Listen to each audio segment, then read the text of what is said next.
Hello viewers, in this video we are going to see a poem, Incident of the French Camp. The poet is Robert Browning. So if you need full detail about this poem, watch this video till the end without skipping it. வீடியோவில் நம்ம பார்க்க போகிற poem இதுண்டா incident of the French camp. Poet Robert Browning. உங்களுக்கு இந்த poem full டீட்டெயிலாக வேணும்டா இந்த வீடியோவை ஸ்கிப் பண்ணாமல் கடைசி வரைக்கும் பாருங்க. So first let us know about the poet. The poet is Robert Browning. So he had written many poems in his earlier ages. The first poem written by him is Line. It was published in the year 1833. So followed by Perseus. It was published in the year 1835. So அவருடைய poem maximum பார்த்தீங்கன்னா என்ன ஃபார்மில் இருந்திருக்குன்னா dramatic மோனோலாக்ல இருந்திருக்கு. So dramatic மோனோலாக்னா என்னண்டா அந்த poem ஃபுல்லாக பார்த்தீங்கன்னா ஒருத்தர் மட்டும்தான் வந்திருப்பார், மோனோவா சிங்கிளாக இருந்திருப்பாங்க. ஸோ அதனால தான் அதுக்கு பேர் என்னண்டா ட்ராமாட்டிக் மோனோலாக்னு சொல்லுவாங்க. ஸோ அவர் ஃபர்தராக எழுதின மற்ற போயம்ஸ் எதெல்லாம்னா dramatic lyrics and romances, Men and Women, The Ring and the Book and Dramatic Idylls. So இந்த போயம்லாம் என்ன ஃபார்மில் தான் இருந்துச்சுன்னா ட்ராமாட்டிக் மோனோலாக்ல தான் இருந்துச்சு. ஸோ ராபர்ட் ப்ரௌனிங்கோட போயம் எடுத்துக்கிட்டாலே அது என்ன ஃபார்மில் இருக்கும்னா ட்ராமாட்டிக் மோனோலாக்ல தான் இருக்கும். ஸோ போயத்துக்குள்ளே போகிறதுக்கு முன்னாடி நம்ம கட்டாயம் ஒருத்தரை பற்றி தெரிஞ்சுக்கணும். என்ன ரீசன்டா இந்த போயத்துக்கும் அவருக்கும் நிறைய கனெக்ஷன் இருக்கு. ஸோ யார் அந்த பர்சன்ல நெப்போலியன் போனபார்ட். ஸோ யார் இந்த Napoleon Bonaparte? He was a French military leader and an emperor who conquered much of Europe in the early 19th century. So இந்த நெப்போலியன் யாரு? இவர் ஒரு ஃப்ரெஞ்ச் மிலிட்ரி லீடர், அடிஷ்னலாக ஒரு எம்பரர் வேறு. யூரோப்பில் இருக்கிற கண்ட்ரிஸ் 19th சென்ச்சுரியில் மேக்ஸிமம் இவர் தான் கான்குவர் பண்ணி வச்சுருந்தார். He rose to fame during the French Revolution and proclaimed himself emperor in 1804. So இவர் எப்போ எல்லாருக்கும் தெரிய வராருன்னா டியூரிங் த ஃப்ரெஞ்ச் ரெவல்யூஷன் நடந்து முடிஞ்சதுக்கப்புறம் இவரை எல்லாருக்கும் தெரிய வருது. இவரை என்ன பண்ணிக்கிறாரு, நான் தான் எம்பரர்ன்ற மாதிரி அனௌன்ஸ் பண்ணிக்கிறாரு. எந்த இயர்லண்டா 1804. ஸோ இந்த போயம் பார்த்தீங்கன்னா யாரை பற்றி நம்ம போயட் ராபர்ட் ப்ரௌனிங் எழுதியிருக்காருன்னா நம்ம நெப்போலியனை பற்றி தான் எழுதியிருக்காரு. இப்போ என்ன ஆகுதுன்னா ராட்ஸ்பர்ன்ற இடத்துல ஒரு வார் நடக்குது. அந்த வாருக்கு காரணம் நம்ம நெப்போலியன் தான். அப்போ அந்த வாரை ஜெயிச்சாங்களா, அங்கே என்ன நடந்துச்சுன்ற மாதிரி தான் இந்த போயத்தில் சொல்லியிருக்காங்க. ஸோ இப்போ நம்ம போயத்துக்குள்ளே போகலாம். You know, we French stormed Ratisbonne, a miles or so away. On a little mount, Napoleon stood on our storming day, with neck outthrust. You fancy how, legs wide, arms locked behind, as if to balance the prone brow, oppress you with its mind. இந்த first ஸ்டான்ஸாவில் பார்த்தீங்கன்னா யூரோப்பில் இருக்கிற ராட்ஸ்பர்ன்ற இடத்த French army attack பண்ணுறாங்க. So இந்த French ஆர்மியை யார் lead பண்ணுறாருன்னா Napoleon Bonaparte தான் லீட் பண்ணுறாரு. ஆனால் அந்த ஆர்மியை அவரே டைரெக்டாக லீட் பண்ணல. அவர் என்ன பண்ணுறாரு, அவருடைய ஆர்மி ஜென்ரல் மார்ஷல் லான்ஸ் தலைமையில் தான் என்ன பண்ணுறாரு, இந்த அட்டாக்கை லீட் பண்ண வச்சுருக்காரு. இவர் என்ன பண்ணுறாரு, அந்த பேட்டில் ஃபீல்ட்லேருந்து ஒரு டிஸ்டன்ஸில் இருக்கிறாரு. ஒரு மைல்ன்ற மாதிரி போயத்தில் மென்ஷன் பண்ணியிருக்காங்க. என்ன பண்ணுறாரு, அவர் கொஞ்சம் டென்ஷனாக இருக்கார். நெப்போலியன் வந்து என்ன செய்கிறாரு, டென்ஷனாக வந்து இருக்காரு. அதை வந்து அழகாக வந்து இந்த போயத்தில் வந்து ரிவீல் பண்ணியிருக்காங்க. அவர் வந்து சில ஜெஸ்டரில் வந்து நின்றுருக்காரு. என்ன மாதிரி நிற்கிறாருன்னா, அவருடைய லெக்ஸை வந்து வைட் அப்பார்ட்டாக வந்து நிற்க வச்சுருக்காரு. அடுத்து அவருடைய ஆர்ம்ஸ் பார்த்தீங்கன்னா பின்னாடி வந்து கட்டியிருக்கு. அவருடைய கைகள் வந்து என்ன இருக்குது, பின்னாடி வந்து கட்டியிருக்கு. அவருடைய தலைகள் வந்து எப்படி இருக்குது, காற்றுல வந்து மிதந்துக்கு இருக்குன்ற மாதிரி சொல்லியிருக்காங்க. ஸோ இந்த போஸ்டர் வந்து என்ன சொல்லுதுன்னா, அவர் கொஞ்சம் டென்ஷனாக இருக்கார். ஏன் டென்ஷனாக இருக்காருன்னா, இந்த பேட்டிலில் நம்ம ஜெயிப்போமா மாட்டோமான்ற மாதிரி is waiting for a good நியூஸ்ன்ற மாதிரி போயட் வந்து சொல்லியிருக்காரு. Just as perhaps he mused, my plan that shores to earth may fall. Let once my army leader lands, waver at yonder walls. Outwist the battery smokes, through flew a rider bound on bound, full galloping nor bridle drew, until he reached the mount.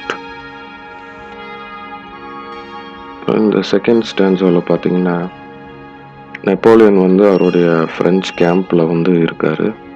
அவர் வந்து எப்படி இருக்காருன்னா, ரொம்ப டென்ஷனாக இருக்காருன்ற மாதிரி first ஸ்டான்ஸாவிலே சொல்லியிருந்தோம். So அவர் வந்து என்ன பண்ணுறாரு, அந்த கேம்பில் இருக்க யாரு கூடயும் வந்து பேசாமல் தனியாக வந்து இருக்கார். Is remaining solitude. அப்போ அவருடைய மனசில் வந்து சில விஷயங்கள் வந்து ஓடுது. என்ன மாதிரி விஷயங்கள்னா, நம்ம வந்து ஆஸ்திரியா வந்து கான்குவர் பண்ணிடுவோமா, நம்மளுடைய ஜென்ரல் மார்ஷல் லேன் வந்து ராட்சன்பர்னுடைய வாலை வந்து பிரேக் பண்ணிடுவாரா, வாலை பிரேக் பண்ணிடுவாரான்டா அந்த மாதிரி அந்த இடம் வந்து பலமான இடமா இருக்குது. அவர் தனியாக வந்து இந்த விஷயத்தை வந்து செஞ்சிருவாரான்ற மாதிரி நிறைய விஷயங்கள், நிறைய குழப்பங்கள் வந்து நெப்போலியனுடைய மனசில் வந்து போய்க்கிருக்கு. அவர் என்ன பண்ணுறாரு, தனியாக நின்று அந்த பேட்டில் ஃபீல்டை மட்டும்தான் வாட்ச் பண்ணிக்கிருக்காரு. அந்த பேட்டில் ஃபீல்டை பார்த்தீங்கன்னா நிறையா ஃபயர், ஸ்மோக், அங்கங்கே சண்டை போட்டுக்கிருக்காங்க. இந்த மாதிரி இமேஜஸில் அவர் பார்த்துக்கிருக்காரு. சடனாக என்ன ஆகுதுன்னா, அந்த ஸ்மோக்குக்கு நடுவில் ஒரு ஹார்ஸ் ரைடர் வந்து ரொம்ப வேகமாக ஹார்ஸை வந்து ஓட்டிக்கு வராரு. அந்த ஹார்ஸ் ரைடர் வந்து ஒரு இடத்துல கூட ஸ்டாப் பண்ணல. ஸ்டாப் பண்ணாமல் நேராக வந்து யார்கிட்ட வந்து தான் நிற்கிறாருன்னா, நெப்போலியனுடைய கேம்ப் எங்கே இருக்கோ அந்த கேம்ப் கிட்ட தான் வந்து நிற்கிறாரு. ஸோ அதுக்கப்புறம் என்னாச்சுன்னு நம்ம தேர்ட் ஸ்டான்ஸாவில் பார்ப்போம். Then off there flung in smiling joy, and held himself erect, but just his horse's many, a boy you hardly would suspect. So tight he kept his lips compressed, scarce any blood came through.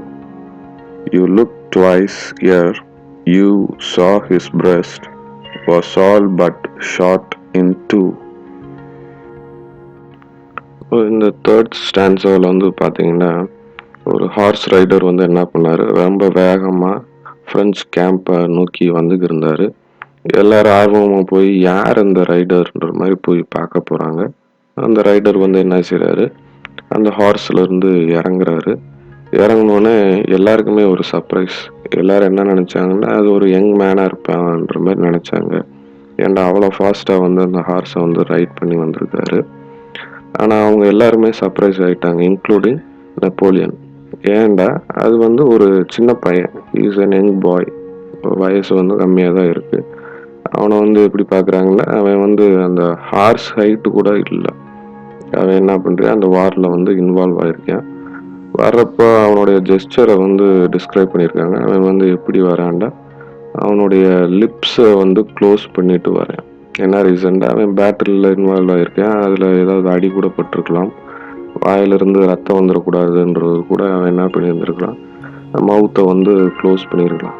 Lips வந்து எப்படி இருக்குது, ரொம்ப டைட்டாக close ஆகிருக்கு. அப்போ யாரும் சரியாக கவனிக்கலை. ரொம்ப நல்லா உத்து கவனித்தா மட்டும்தான் சில விஷயங்களை வந்து அவங்களால அப்சர்வ் பண்ண முடிஞ்சுச்சு. என்ன மாதிரி விஷயங்கள்னா, அவனுடைய செஸ்ட்டில் வந்து 2 புல்லட் ஹோல்ஸ் வந்து இருந்திருக்கு. எங்கே வாங்கியிருக்கேன், அவனோட செஸ்ட்டில் வாங்கியிருக்கேன். பொதுவாக வாரில் வந்து செஸ்ட்டில் வாங்கியிருந்தாங்கன்னா அது வந்து ஒரு வீரத்துவனுடைய அடையாளம்ன்ற மாதிரி பார்ப்பாங்க. முதுகில் வாங்கினா அவன் வந்து கோலைன்ற மாதிரி நினச்சிப்பாங்க. அதே மாதிரி ஆனால் அந்த பையன் வந்து என்ன பண்ணியிருக்கான், 2 புல்லட் ஹோல்ஸ் எங்கே வாங்கியிருக்கேன், அவனுடைய செஸ்ட்டில் வந்து வாங்கியிருக்கேன். அந்த இதோட என்ன பண்ணியிருக்கேன், யாரை வந்து பார்க்க வந்திருக்கான்னா அவனுடைய மாஸ்டர் நெப்போலியனை வந்து பார்க்க வந்திருக்கான். என்ன ரீசனுக்காக பார்க்க வந்திருக்கான்றத வந்து நம்ம 4th ஸ்டான்ஸாவில் வந்து பார்ப்போம். "Well," cried he, "Emperor, by God's grace, we have got you Ratsburn, the marshals in the marketplace, and you will be there anon to see your flag bird flapping his wings, where I, to heart's desire, preached him. The chief's eye flashed, his plans snowed up again like fire." இந்த 4th ஸ்டான்ஸாவில் பார்த்தீங்கன்னா அந்த young boy வந்து என்ன செய்கிறாரு, ஹார்ஸில் வந்து இறங்குறாரு. இறங்கினோடனே யாரை போய் பார்க்குறாருன்னா first நெப்போலியனை வந்து பார்க்குறாரு. நெப்போலியனை பார்த்து அவர் என்ன சொல்கிறாருன்னா, எம்பரர்ன்ற மாதிரி என்ன செய்கிறாரு, ரொம்ப சந்தோஷமாக வந்து கூப்பிட்றாரு. கூப்பிட்டு ஒரு ஹாப்பி நியூஸ் வந்து சொல்கிறாரு. என்ன happy நியூஸ்னால், "We have conquered Ratsburn." நம்ம என்ன பண்ணிட்டோம், ராட்சன்பர்ன்ற இடத்த வந்து கைப்பற்றிட்டு விட்டோம்ன்ற மாதிரி சொல்கிறாரு. அது மட்டும் இல்லை, அடிஷ்னலாக என்ன சொல்கிறாருன்னா, நம்மளுடைய ஃப்ளாகை வந்து அங்கே வந்து பிளான்ட் அவுட் பண்ணிட்டோம். அந்த ஃப்ரெஞ்ச் ஃப்ளாகு ஈகிள் பிக்சரோட இருக்க அந்த ஃப்ரெஞ்சு ஃப்ளாகை வந்து நம்ம என்ன பண்ணிட்டோம், நம்ம அந்த நாட்டில் வந்து ஊண்டிட்டோன்ற மாதிரி சொல்கிறேன். அந்த ஃப்ளாக் வந்து காற்றுல பறக்கிறப்போ அது வந்து எப்படி இருக்குன்னா, ஒரு ஈகிள் ப்ரௌடாக வந்து ஃப்ளை பண்ணுற மாதிரி இருக்குன்ற மாதிரி சொல்கிறேன். இந்த ஹாப்பி நியூஸை வந்து கேட்டோன்னே நெப்போலியன் வந்து எப்படி ஃபீல் பண்ணுறாருன்னா, அவருடைய ஐஸ் வந்து எப்படி ஆகுது, ஃப்ளாஷ் ஆகுது. அந்த ஐஸை பார்க்குறப்போ எப்படி இருக்குன்னா, ஒரு தீ ஃப்ளேம், ஒரு ஃபயர் ஃப்ளேம் வந்து அவருடைய கண்ணில் இருக்கிற மாதிரி அவரால் வந்து ஃபீல் பண்ண முடியுதுன்ற மாதிரி போயட் வந்து சொல்கிறாரு. அதுக்கப்புறம் என்னாச்சுன்றதை வந்து நம்ம 5th ஸ்டான்ஸாவில் வந்து பார்ப்போம். "The chief's eye flashed, but presently softened itself as slits. A film the mother's eagle's eye, when breast eaglet's breast. You are wounded, Nan, his soldier's pride. Touched to the quick, he said, I am killed, sir, and his chief beside, smiling, the boy fell dead." So இப்போ இந்த 5th ஸ்டான்ஸாவில் பார்த்தீங்கன்னா நம்ம 4th stanza எண்டில் வந்து பார்த்துருப்போம். இப்போ வந்து Napoleon வந்து ரொம்ப ஹாப்பியாக இருக்கார். அவர் ஹாப்பியாக இருக்கப்போ அவர் வந்து எப்படி ஃபீல் பண்ணாருன்னா, அவருடைய ஐஸ் வந்து ரொம்ப பிரைட்டாக வந்து மாறிடுச்சு.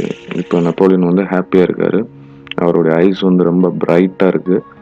ஆனால் சடனாக அந்த ஹாப்பினஸ் வந்து ரொம்ப நேரத்துக்கு வந்து கண்டினியூ ஆகலாம். என்ன ரீசன்னா, அவருடைய ஐஸ் வந்து சடனாக என்ன ஆயிடுச்சு, டியர்ஸ்னால வந்து ஃபில் ஆயிடுச்சு. என்ன காரணம்னா, அவர் வந்து அந்த யங் பாயை வந்து பார்க்குறாரு. பார்த்தா அவன் வந்து எப்படி இருக்கான், ஊண்டடாக இருக்கான். நம்ம ஏற்கனவே போன ஸ்டான்ஸஸில் பார்த்துருந்தோம். அவருடைய செஸ்ட்டில் பார்த்தீங்கன்னா 2 புல்லட் ஹோல்ஸ் வந்து இருந்துச்சு. ஸோ அதை பார்த்தோன்னே அவருக்கு வந்து என்ன ஆயிடுச்சு, அந்த கண்ணீர் வர ஆரம்பிச்சிருச்சு. யாருக்கு, நெப்போலியனுக்கு. என்ன காரணம்னா, அவன் வந்து அடிபட்டு இருக்கேன், அந்த யங் பாய் வந்து அடிபட்டு இருக்காரு. அதை பார்த்துட்டு நெப்போலியன் வந்து கேட்குறாரு, ஆர் யூ வூண்டட், உனக்கு அடிபட்டிருக்கான்ற மாதிரி கேட்குறாரு. உடனே அந்த பாய் வந்து, நம்ம மாஸ்டர் வந்து நம்மளை வந்து என்ன பண்ணிட்டாரு, அண்டர் எஸ்டிமேட் பண்ணிட்டாரு, நம்மளை வந்து சாதாரணமாக நினச்சிட்டாரு போலன்ற மாதிரி அந்த பையன் வந்து ஃபீல் பண்ணி என்ன சொல்கிறான்ட, இல்லை மாஸ்டர், இதெல்லாம் வந்து சாதாரண வூண்டு தான்ன்ற மாதிரி சொல்லிட்டு என்ன பண்ணிடுறேன், அவனுக்குள்ளே வந்து செத்து கீழே விழுந்துடுறேன். யாரோடைய ஃபீட்டில் வந்து விழுதுறாங்க, அந்த எம்பரருடைய ஃபீட்டில், நெப்போலியனுடைய ஃபீட்டில் வந்து விழுந்துடுறான். ஸோ இந்த மாதிரி போயத்தை வந்து என் பண்ணியிருக்காரு. ஸோ அந்த யங் பாயோடைய அவர் எப்படி அந்த கண்ட்ரிக்காக அவர் எவ்வளோ டெடிக்கேட்டடாக இருந்தார், அவர் மாஸ்டருக்கு வந்து எவ்வளோ லாயலாக இருக்காருன்ற விஷயத்த வந்து இந்த போயம் வந்து ரிவீல் பண்ணியிருக்கு. ஸோ இந்த போயத்தோடைய ஹீரோ யாருன்னா அந்த யங் பாய் தான், நெப்போலியன் கிடையாதுன்ற மாதிரி போயட் வந்து ரிவீல் பண்ணியிருக்காரு. உங்களுக்கு இந்த வீடியோ வந்து பிடிச்சிருக்குன்னு நினைக்கிறேன். பிடிச்சிருந்தா லைக் பண்ணுங்கள், கமெண்ட் பண்ணுங்கள். Don't forget to subscribe our channel. ஆமாம் ஃப்ரெண்ட்ஸ், கீழே இருக்கிற சப்ஸ்கிரிப்ஷன் பட்டனை வந்து கிளிக் பண்ணுங்கள். கூடவே இருக்கிற பெல் ஐக்கானையும் வந்து கிளிக் பண்ணுங்கள். அப்போ தான் நம்ம ஃப்யூச்சரில் அப்டேட் பண்ணுற வீடியோ வந்து உங்களுக்கு நோட்டிஃபிகேஷனாக வந்து சேரும். ஸோ உங்களை இன்னொரு வீடியோவில் வந்து நான் வந்து மீட் பண்ணுறேன். Thank you friends.